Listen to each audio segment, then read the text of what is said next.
Leo Osman Solution tumetembelewa na mgonjwa wetu ambaye yeye alikuwa anapitia changamoto ya uzazi ndani ya miaka 4. Tunaweza tukamsikia hapa mwenyewe akatoa ushuhuda wake na tukamsikiliza.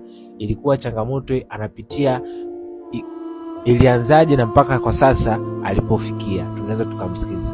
Karibu madam. Asante baba, mimi naitwa Ana, nimetokea Mwanza.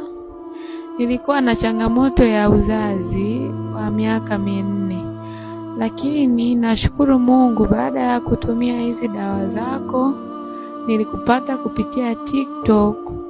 Lakini namshukuru Mungu, sasa nimeweza kupata mimba.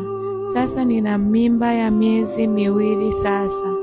Ninakushukuru sana. Nimerudi kukushukuru na nimekuja kununua dawa zingine ili ziweze kunisaidia kulinda mtoto wangu aliyoko tumboni ili aweze kuwa vizuri.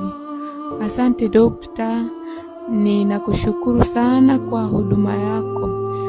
Na kwa wewe ambaye upo popote hapa Tanzania au nje ya nchi, naweza nikakusaidia na ukaweza kupona katika tatizo lako la uzazi. Kwa ushauri na tiba na msaada zaidi, usikose kuchukua namba yangu bio ili niweze kukusaidia.